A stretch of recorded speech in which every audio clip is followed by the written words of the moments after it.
وبرکاتہ۔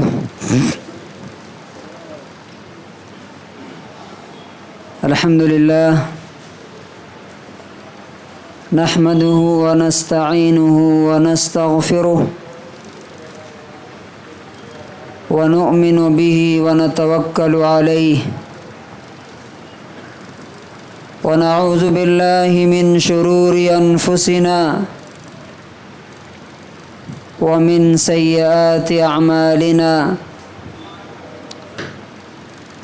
من يهده الله فلا مضل له ومن يضلله فلا هادي له ونشهد أن لا إله إلا الله وحده لا شريك له ونشهد أن سيدنا ومولانا محمدا عبده ورسوله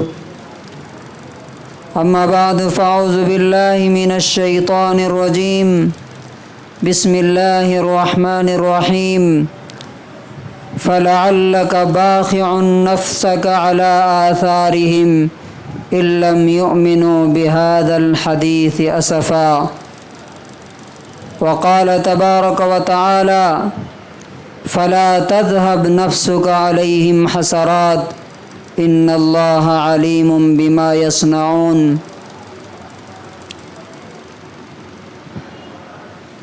حضرات گرامی، ہماری زندگی بہت تھوڑے دنوں کے لیے یہاں پہ ہے۔ انسان کی زندگی کب ختم ہو جائے گی؟ دنیا میں سب سے زیادہ کسی چیز کو اگر ڈینجر ہے، خطرہ ہے، تو ہماری لائف کو ہے۔ سب سے زیادہ جس چیز کی کوئی گارنٹی نہیں ہے وہ ہماری زندگی ہے۔ ابھی آپ نے سنا ہوگا، ہمارے ایک بھائی، پرسوں کی بات ہے، سوچا بھی نہیں ہوگا کہ آج میری موت ہونے والی ہے۔ جوان 41 کی عمر، اپنے بچوں کو اسکول لے جا کے چھوڑ کر کے گھر پہ آئے اور گھر کی سیڑھیاں چڑھتے ہوئے اوپر پہنچے تو انہیں پتہ نہیں تھا کہ یہ جو میں اوپر چڑھ رہا ہوں ہمیشہ کے لیے اوپر چلا جاؤں گا، اور چھوٹے چھوٹے بچوں کو انتقال کر گئے، چھوڑ کر کے انتقال کر گئے۔ سب سے بڑا دھوکہ، سب سے بڑا دھوکہ جو شیطان جس کے ذریعے ہمیں گمراہ کرتا ہے، لمبی زندگی کی امید کہ ابھی تو بڑی زندگی باقی ہے، بعد میں کر لیں گے، ابھی کون سا بڑھاپا آیا ہے، ابھی تو جوانی ہے۔ بوڑھے ہو گئے تو دھوکہ دیتا ہے کہ اچھا ابھی تو صحت ہے، بعد میں کر لیں گے۔ اسی طرح کرتے کراتے قبرستان پہنچا دیتا ہے، آخرت کی تیاری کا موقع نہیں دیتا۔ تو اس کا علاج، اور سنگل علاج اس کا یہی ہے کہ انسان یہ سوچے جو حدیث میں بتایا گیا ہے کہ آج میری زندگی کا شاید آخری دن ہے، جو کرنا ہے آج کر لو، شاید کل۔ اب دیکھیے، ان کو پتہ نہیں ہوگا کہ کل میری زندگی میں نہیں آئے گا، یہ انہوں نے سوچا بھی نہیں ہوگا۔ اب ان کی صبح تو دنیا میں ہوئی اور شام کسی اور دنیا کے لیے نکل گئے جہاں سے واپسی نہیں۔ اور سب سے زیادہ جو سوچنے کی چیز ہے وہ یہ سوچئے کہ جو جرنی ہے ہماری موت کے بعد، اس میں ہمارے ساتھ کوئی نہیں ہے، نہ ہمارے پیرنٹس، نہ ہمارے بھائی، نہ ہماری بہن، نہ اولاد، نہ کوئی دوست۔ اکیلا جانا ہے اور ان چیزوں کو لے کر کے جانا ہے جو دنیا میں ہم کر رہے ہیں۔ تو اگر تیاری ہے تب تو موت خوشی اور پلیزر ہے ہمارے لیے، ایک ہمارے لیے گڈ نیوز ہوگی۔ لیکن اگر تیاری نہیں ہے نمازوں کی پابندی نہیں ہے، لوگوں کے حقوق ادا نہیں کر رہے ہیں، کمائی حلال نہیں ہے، تو یاد رکھیے موت سے بڑی مصیبت اور کوئی نہیں ہوگی۔ اس لیے جو موقع ہمارے پاس ہے، فرسٹ اینڈ لاسٹ چانس ہے یہ۔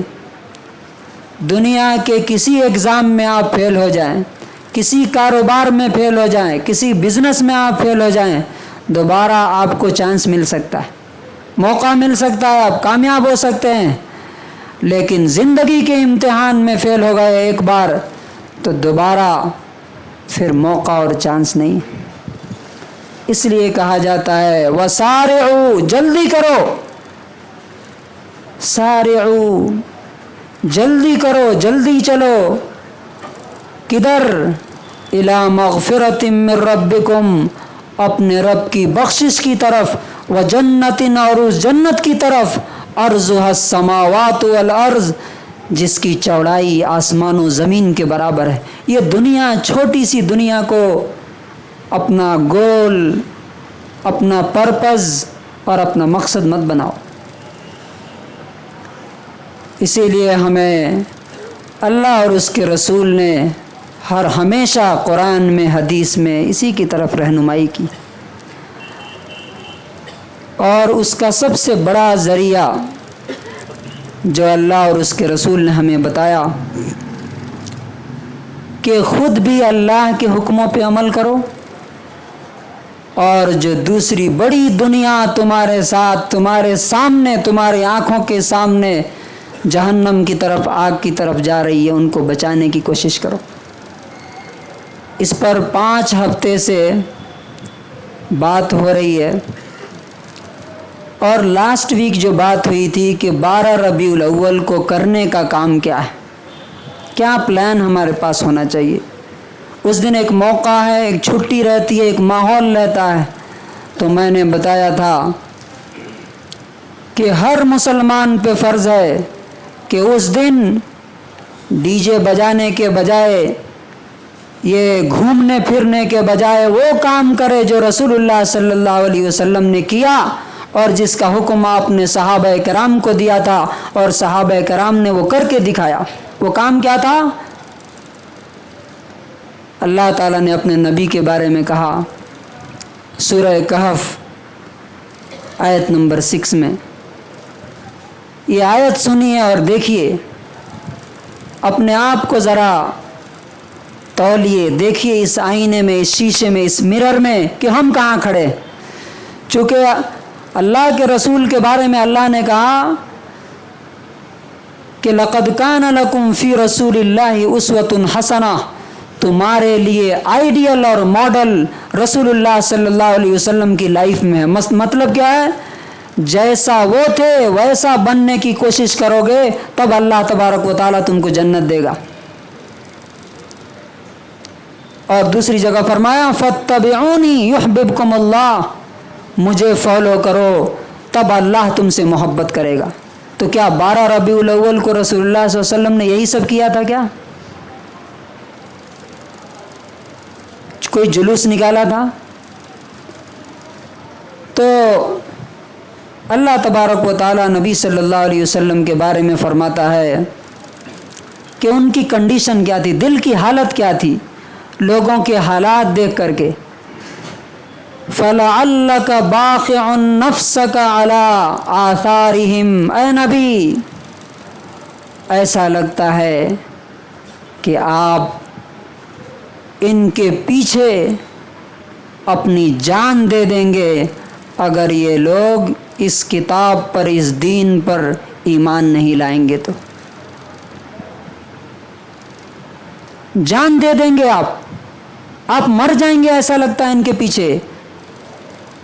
یہ کون کہہ رہا ہے؟ اللہ تعالیٰ اپنے نبی کو بول رہا ہے۔ کیا آج جو ہم جان دے رہے ہیں، مر رہے ہیں، جو سوسائڈ کیسز ہو رہے ہیں، کیا اس لیے ہو رہے ہیں کیا؟ ابھی کل پرسوں کی رپورٹ ہے کہ ہر 40 سیکنڈ میں ایک آدمی مر رہا ہے، سوسائڈ کر رہا ہے۔ کرناٹکا میں 15,000 لوگ ہر سال سوسائڈ کر رہے ہیں، اور اس میں مسلمان بھی ہیں۔